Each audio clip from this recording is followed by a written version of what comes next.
Hello everyone, कैसे हैं आप लोग? सब लोग ठीक ठाक है ना? हाँ, ओके, ঠিক আছে। আজি আমি আমাৰ ক্লাছ ষ্টাৰ্ট কৰোঁ। Today we have to discuss a new chapter and the name of the chapter is motion in a straight line, and this is your chapter number 3. Okay, as you know that there are different branches of physics, and one of the most important branch of physics is mechanics.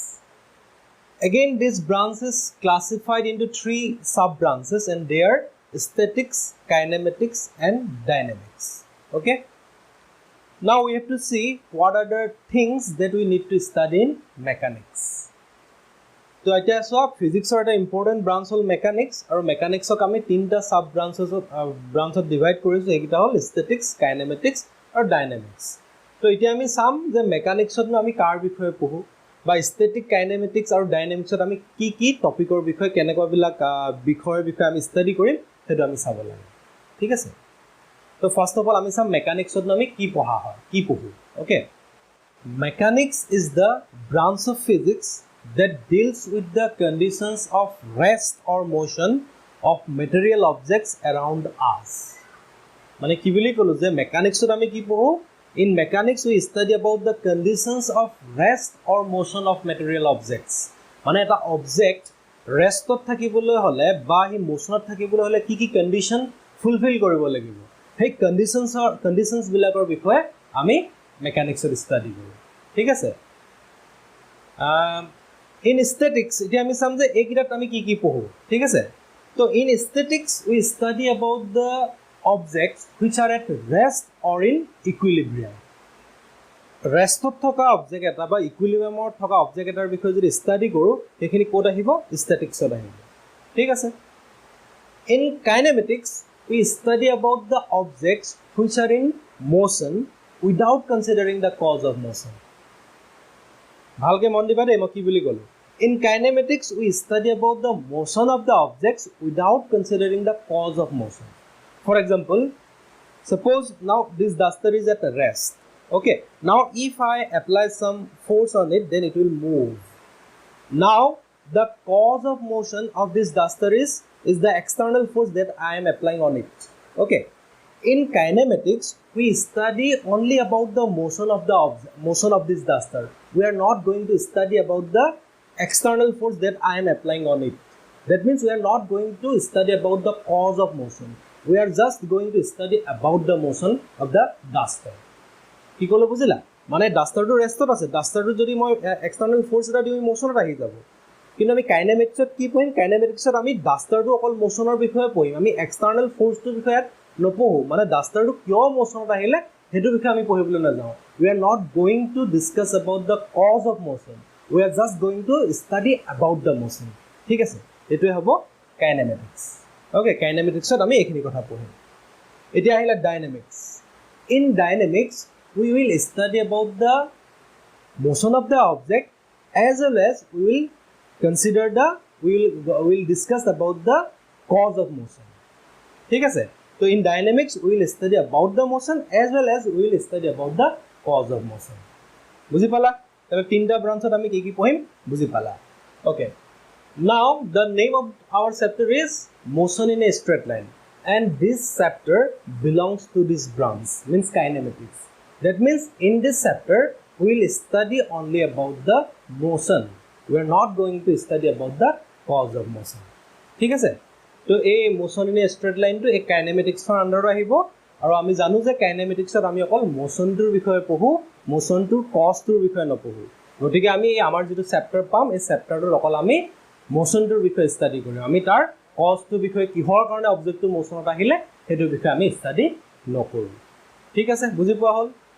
Okay, এতিয়া চোৱা আমি মই motion কৰি আছোঁ। Now we have to see what is motion. মোশ্যননো কাক কয়? ঠিক আছে। Motion means if a object changes its position with respect to time, then the object is said to be in motion. যদি এটা অবজেক্টে সময়ৰ সাপেক্ষে তাৰ পজিশ্যনটো চেঞ্জ কৰে, তেতিয়া আমি তাক ক'ম যে সি মোশ্যনত আছে বুলি কওঁ। ঠিক আছে। তেনেহ'লে মোশ্যন কাক কৈ বুজি পালোঁ। নাও এতিয়া যে মই কৈছোঁ যে In kinematics, we study about the motion of the object. The study of motion mane no ki? Study of motion means we have to find out the relationship between different parameters such as velocity, acceleration, position, time. Okay, so study of motion means we have to find out the relationship between different parameters. I think you are familiar with some equations like v square equals to u square plus twice s equal to ut plus half at square, v equals to u plus at. So তোমালোকে এইকেইটা equation আগত পাইছা. So এই equation কেইটা নো কি হয়? These equations are the relations between different parameters such as velocity. This is final velocity, u means initial velocity, a means acceleration, s means distance traveled by the object. So study of motion means we have to find out the relationship between these different parameters. Okay, so in kinematics we are going to find out some relationship like this. Okay, এনেকুৱা কিছুমান আমি relationship find out কৰিব গৈ আছো different parameters মানে. Okay, তেনেহ'লে তোমালোকে mechanics কি হয় বুজি পালা, ডিফাৰেণ্ট ব্ৰাঞ্চেছৰ বিষয়ে গম পালা, মোশ্যন কাক কয় বুজি পালা, আৰু ষ্টাডি অফ মোশ্যন মানে কি সেইটোও বুজি পালা. ঠিক আছে, নেক্সট আমি তেনেহ'লে টপিকলৈ যাওঁ. Next we have to see what is frame of reference. তো ফ্ৰেম অফ ৰেফাৰেঞ্চ কি হয় সেইটোৰ বিষয়ে চাম এতিয়া. নাও to understand about frame of reference, let us consider an example. Suppose someone asks me कि मेरा position अभी कहाँ पे है, where is my position. Means someone asks me to describe my position right now. Then I can say that my position is in front of the board or in front of the camera. So here you can see that I am describing my position with the help of this board or with the help of this camera. Now in this situation, this board or this camera can be termed as reference point. Means with the help of the reference point, I am describing my position. ঠিক আছে, so আৰু এই reference point ওপৰত বেছ কৰি পিনে এই frame of reference to reference concept develop কৰা হৈছে. ঠিক আছে, তো মই কৈছো যে যদি কোনোবাই মোৰ যদি পজিশনটো এতিয়া মই ক'ত আছো তাক যদি ডেসক্ৰাইব কৰিবলৈ কয় তেনেহ'লে মই কি ক'ব পাৰোঁ, মই ক'ব পাৰোঁ যে মই বৰ্ডখনৰ ফ্ৰণ্টত আছোঁ বা কেমেৰাটোৰ ফ্ৰণ্টত আছোঁ, তেনেকৈ ক'ব পাৰোঁ. গতিকে মই ইয়াত মোৰ পজিশ্যনটো ডেছক্ৰাইব কৰিবৰ কাৰণে মই বৰ্ডখনৰ হেল্প ল'লোঁ বা কেমেৰাটোৰ হেল্প ল'লোঁ. গতিকে এই মই যাৰ হেল্পত মোৰ পজিশ্যনটো ডেছক্ৰাইব কৰিলোঁ তাক মই ক'ব পাৰোঁ ৰেফাৰেঞ্চ পইণ্ট বুলি ক'ব পাৰোঁ. কি বুলি ক'ব পাৰোঁ? Reference point. ৰেফাৰেঞ্চ পইণ্ট বুলি ক'ব পাৰোঁ. আৰু এই ৰেফাৰেঞ্চ পইণ্টৰ ওপৰত বেছ কৰি পিনে এই ফ্ৰেম অফ ৰেফাৰেঞ্চটো ৰেফাৰেঞ্চৰ কনচেপ্টটো ডেভেলপ কৰা হৈছে. ঠিক আছে, তো এতিয়া আমি জানিম ফ্ৰেম অফ ৰেফাৰেঞ্চ কি হয়. তো চোৱা, ফ্ৰেম অফ ৰেফাৰেঞ্চ হ'বলৈ হ'লে তোমালোকে কাৰ্টেছিয়ান কোঅৰ্ডিনেট ছিষ্টেম অলৰেডি পাইছা. আগৰ ক্লাছত কাৰ্টেছিয়ান কোঅৰ্ডিনেট ছিষ্টেম পাইছা. তো in Cartesian coordinate system we get 3 mutually perpendicular axes x, y and z. Now this system is used to describe the position of an object. এই যেটো আমি coordinate system পালোঁ, এই কোঅৰ্ডিনেট ছিষ্টেমটো কিহৰ কাৰণে ইউজ কৰা হয়? To describe the position of an object. Suppose there is an object and the coordinate of this object is suppose x1, y1, z1. So at this position, the position of the object is x1, y1, z1. তেনেহ'লে ইয়াত দেখিলোঁ যে এইটোৱে কি দি আছে, এই কোঅৰ্ডিনেটটোৱে কি দি আছে, এই অবজেক্টটোৰ পজিশ্যনটো দি আছে. ছাপ'জ এট টাইম t1 টাইমত ইয়াৰ পজিশ্যনটো দি আছে. ঠিক আছে, নাও if this object is in motion, যদি ই মোশনত থাকে, সাপোজ আফটাৰ টাইম টি ই গৈ পিনে বেলেগ এটা পজিশ্যন গৈ পিনে ইয়াত বি পালেগৈ, বি পজিশ্যনটো পালেগৈ. আৰু সাপোজ বি পজিশ্যনত ইয়াৰ পজিশ্যনটো আমি ধৰি ল'লোঁ, কোঅৰ্ডিনেটটো x2, y2 আৰু z2.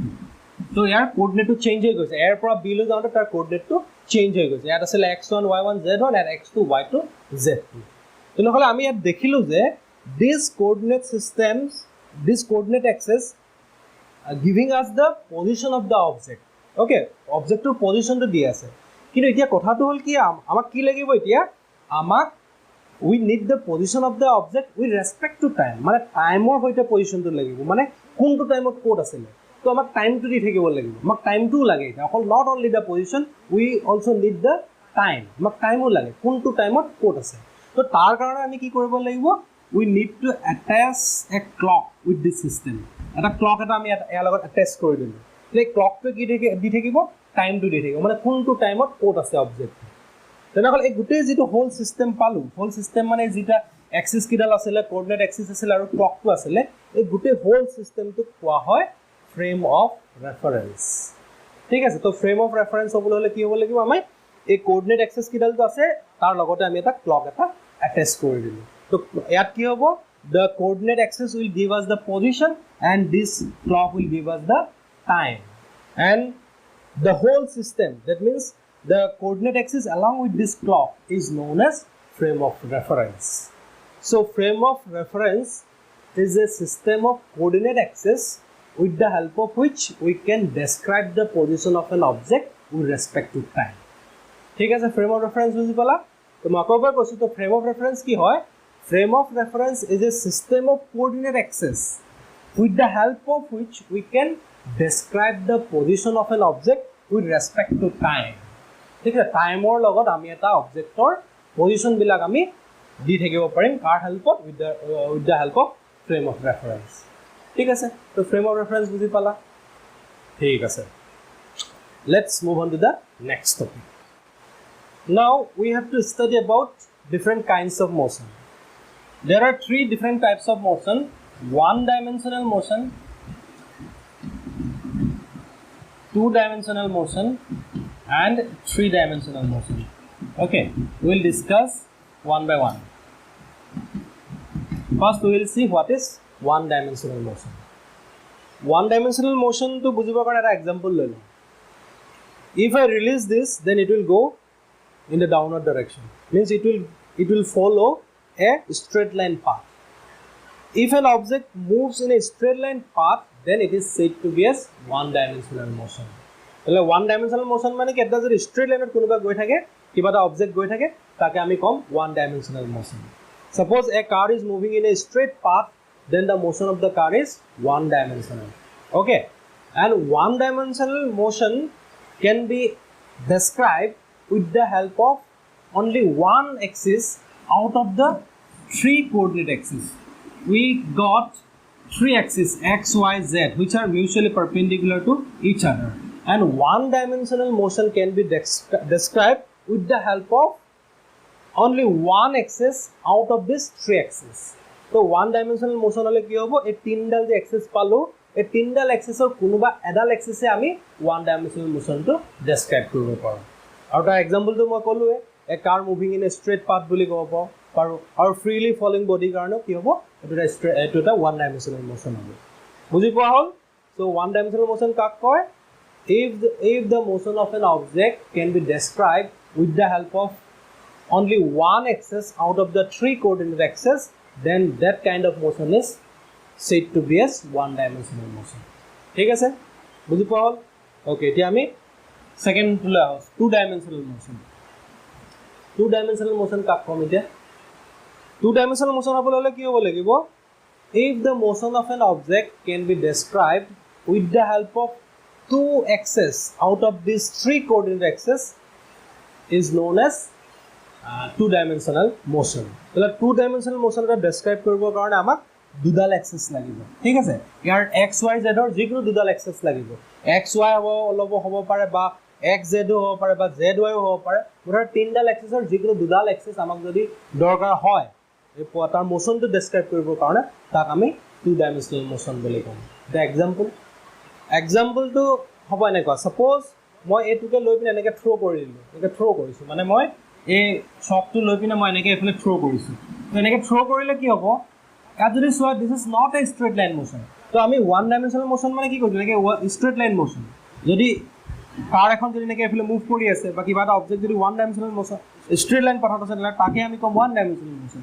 কিন্তু তোমালোকে ইয়াত যদি চোৱা ইয়াত এইটো অবজেক্টটো এনেকৈ গৈছে কিন্তু one-dimensional motionত নাই তো ইয়াত যদি চোৱা here you can see that ইয়াত কি হৈছে এফালে ইয়াৰ x axisও চেঞ্জ হৈছে কোঅৰ্ডিনেটটো ইয়াৰ y axisও চেঞ্জ হৈছে তাৰ এফালেও ভ্যালু চেঞ্জ হৈছে এফালে ওপৰও চেঞ্জ হৈছে মানে ইয়াৰ x আৰু y দুইটাই চেঞ্জ হৈছে তো এনেকুৱা মোশনক আমি কম two-dimensional motion আৰু এই মোশনটো কোৱা হয় প্ৰজেক্টাইল মোশন বুলি কোৱা হয় আৰু এই মোশনটোৰ বিষয়ে তোমালোকে ইয়াৰ পিছৰ চেপ্টাৰটোত ডিটেইল ষ্টাডি কৰিব লাগিব ঠিক আছে তো ইয়াত তোমালোকে দেখিলা যে এই প্ৰজেক্টাইল মোশনটো ডেছক্ৰাইব কৰিবৰ কাৰণে we need to axis x and y and this kind of motion is known as two dimensional motion ঠিক আছে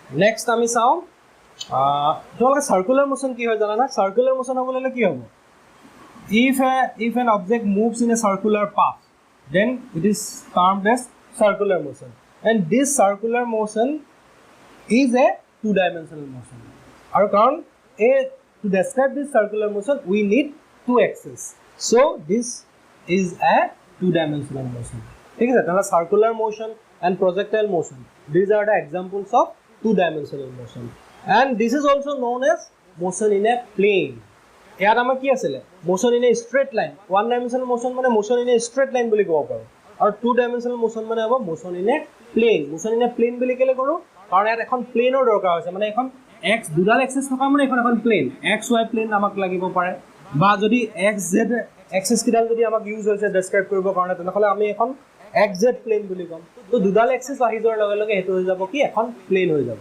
চ' two dimensional motion can be termed as motion in a plane ঠিক আছে the last to লৈ আহো three dimensional motion তো three dimensional motion কাক কম if we need all these three axes to describe the motion of an object then the motion of the object is termed as three dimensional motion তাহলে three dimensional motion টা describe কৰিবৰ কাৰণে আমাক গোটেই তিনডাল এক্সিছে আমাক দৰকাৰ হ'ব for example motion of a bird in the sky ঠিক আছে motion of a aeroplane motion of kite তো কাইটৰ মোশনটো বা প্লেনখনৰ মোশনটো বা এজনী চৰাইৰ মোশনটো ডেছক্ৰাইব কৰিবৰ কাৰণে কি লাগিব আমাক গোটেই তিনডাল এক্সিছ লাগিব আমাক মানে কমপ্লিট স্পেচটো লাগিব we need the complete space to describe the motion of a bird or a motion of an aeroplane motion of a kite তো তেনেকুৱা মোশনক আমি কি বুলি ক'ম থ্ৰী ডাইমেনশ্যনেল মোশন বুলি ক'ম তো থ্ৰী ডাইমেনশ্যনেল মোশনৰ লগত